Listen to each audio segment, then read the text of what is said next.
देखो मीरा, माँ का पूरा ख्याल रखना है, उनसे अब काम नहीं होता है। क्यों, क्या हो गया है? तुम्हारी माँ तो हट्टी कट्टी दिख रही है, पूरी शादी में घोड़ी की तरह नाची है, अब क्यों काम नहीं होता उनसे? वो माँ प्रेग्नेंट है ना, बच्चा होने वाला है। मैं कभी भी भाई बन जाऊंगा इस साल के अंत तक। क्या बोल रहे हो? वो सर पर हाथ रखकर बैठ जाती है। यार पहले क्यों नहीं बताया? कैसा मजाक है ये? झूठ बोल रहे हो ना? हाँ, झूठ बोल रहे हो ना? तभी ससुर की आवाज आती है। बहू, पानी गरम कर दे, तेरी सास को दवाई देनी है। समय पर दवाई ना दी तो परेशानी हो जाएगी। और हाँ, जरा काजू पीस कर दूध में मिलाकर ले आना। तेरी सास खुद से तो अपनी संभाल करेगी नहीं। हे भगवान, ये मैं क्या सुन रही हूँ? ये ससुर जी को क्या हो गया है? मैं क्या सोच कर आई थी? हाय रे, मैं तो किसी को मुंह भी नहीं दिखा पाऊंगी। अब ये रोना धोना बाद में करना, पहले गर्म पानी कर दो, माँ को दवाई देनी होगी। और हाँ, रात को माँ के पैरों में तेल लगा देना। बहू को गुस्सा आ जाता है, वो बड़बड़ करती किचन में जाती है जहाँ उसका ससुर खड़ा होता है। एक बड़ी जिम्मेदारी है हम सबके सरों पर। इस उम्र में माँ बनना खतरे से खाली नहीं होता। हाँ हाँ पता है, तो क्यों बन गई माँ? अरे खतरे से कम नहीं है तो क्या जरूरत थी लल्ला पैदा करने की? कैसी बात कर रही हो बहू? क्या तुम खुश नहीं कि घर में एक नया मेहमान आएगा, छोटे छोटे पैरों से पूरे घर में घूमेगा? पिताजी, ये हाथ जोड़े आपके, आप यहाँ से जाओ। ये शायरी बाद में बताना, अभी मैं पानी गरम करके थर्मस में दे देती हूँ।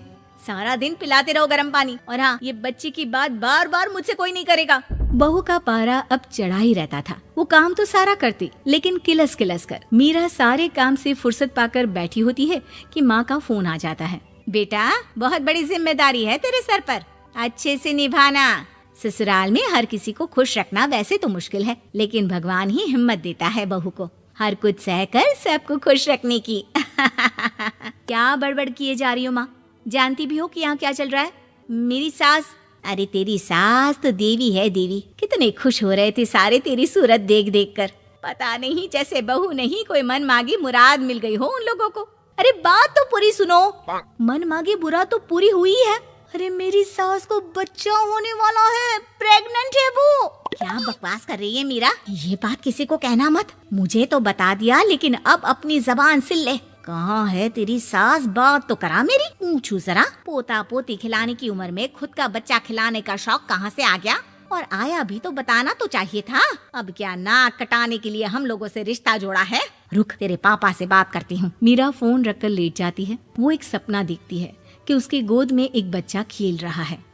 भाभी की गोद में कितना खुश दिख रहा है ना, लग ही नहीं रहा कि भाभी है। मैं तेरे लिए क्या लाया हूँ, सोने की बालियाँ। तेरी शादी में तो मैं बुढ़ा हो जाऊंगा ना। अरे कैसी बात कर रहा है बेटा, इसकी जिम्मेदारी तो तू ही लेगा। हम लोगों का तो कोई भरोसा नहीं, कब ऊपर वाला उठा ले। बहू को सास को देख देख कर गुस्सा आ रहा था। तभी वहाँ पड़ोसन आ जाती है। अरे बहू, तुझसे तो पूछने से भी डर लगता है कि कब खुशखबरी सुना रही है। अब तो अपनी 1 महीने की ननद की ही जिम्मेदारी संभाल ले, बहुत है। अपने जेवर भी रख देना और पैसे भी जमा करना शुरू कर दे। वो बात आगे बढ़ाती उससे पहले ही बहू जोर से चिल्लाकर उठ जाती है। नहीं नहीं नहीं नहीं, मैं अपने जेवर किसी को नहीं दूंगी। अरे कौन ले रहा है तुम्हारे जेवर? तुम औरतें भी ना सपने में भी जेवर ही संभालती रहती हो। मैंने जो सपना देखा है ना, सुनोगे तो होश उड़ जाएंगे। अच्छा, तुम अपना सपना बाद में बताना, पहले मेरा सुनो। कल मैंने इतना अच्छा सपना देखा कि अगर वो पूरा हो जाता है ना तो मैं तुम्हारे लिए रानी हार बनवा दूंगा। बहू अब सारे गम भूलकर पति का सपना सुनने में लग जाती है। अरे क्या सपना था, बताइए ना। बोलिए भी तो, क्या सपना है? मैं पूरा कर दूंगी अगर बात रानी हार की है तो। बोलिए बोलिए। मैंने रात को सपना देखा कि माँ को बेटी हुई है और मुझे बहन। सच्ची, इस घर में बेटी हो जाए तो मैं तो झूम ही उठूं। मीरा का मुंह बन जाता है। वो चुप हो जाती है और सपने की बात याद करती है कि बेटी हुई तो उसे ही अपने गहने उसे देने होंगे। फिर तो रानी हार की जरूरत पड़ेगी ही। भाई लड़की बड़ी होगी, उसकी शादी होगी तो जेवर तो चढ़ाने ही होंगे ना, कहाँ से आएंगे वो? कितने समझदार हो तुम मीरा। मैंने भी यही सोचकर तुम्हारे लिए रानी हार लेने का सोचा था। अरे फूटी किस्मत मेरी जो ऐसा परिवार मिला।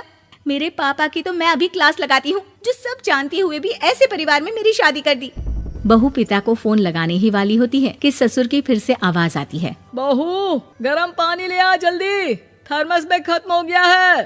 बाद में खबर लेती हूँ मैं पापा की, पहले सास को गरम पानी दिया हूँ। बहू अभी किचन में काम कर ही रही थी कि मीरा के मम्मी पापा आ जाते हैं। वो हाथ में ढेर सारे फल लेकर आते हैं। मीरा के पिता मीरा के ससुर से कहते हैं, लीजिए भाई साहब, ये फल रखिए, बहन जी को खिला दीजिएगा। वैसे कैसी है उनकी तबीयत? बस पता तो है आपको, ऐसे वक्त में जो होता है बस वही सब। मुझे तो सुनकर बहुत गुस्सा आया था, लेकिन चलिए, भाग्य में जो है लिखा उसे कौन टाल सकता है। डॉक्टर को दिखाए? हाँ, बस डॉक्टर आने ही वाला है। अच्छा हुआ आप लोग भी आ गए। उतने में एक सुंदर सी लेडी डॉक्टर आती है। पेशेंट कौन है आप? अरे नहीं जी, मैं तो बहू हूँ इस घर की। मैं तो अभी सोच भी नहीं सकती पोता या पोती के बारे में। अभी तो मेरी सास ही। अरे चुप हो जाना, देख तो ले, डॉक्टर है ये, किसी के भी सामने गुस्सा फोड़ देती है। डॉक्टर कमरे में जाती है और थोड़ी देर बाद बाहर आ जाती है। पीछे से सास भी निकल आती है। हे भगवान, इतना दुख तो किसी को भी ना दे जितना मुझे दिया है। देखिए बहन जी, आप लोगों को तो ये सोचना भी नहीं चाहिए था। वही तो मैं भी कह रही थी कि आप लोगों के लिए तो सोचना भी गुनाह है, लेकिन अब पछताए होत क्या जब चिड़िया चुग गई खेत। डॉक्टर वहाँ से चली जाती है। मैं माँ नहीं बन सकती, मैं प्रेग्नेंट भी नहीं हूँ। ये कैसे? तुम तो बोल रही थी कि अरे वो गैस का दर्द था और पेट भी गैस से फूल रहा था। डॉक्टर ने चूर्ण दे दिया है, गर्म पानी से फाँकना है। मैं अभी लाती हूँ गर्म पानी। अरे मैं तो गीजर ही लगा देती हूँ। हाय रे, खुशी के मारे पागल ना हो जाओ।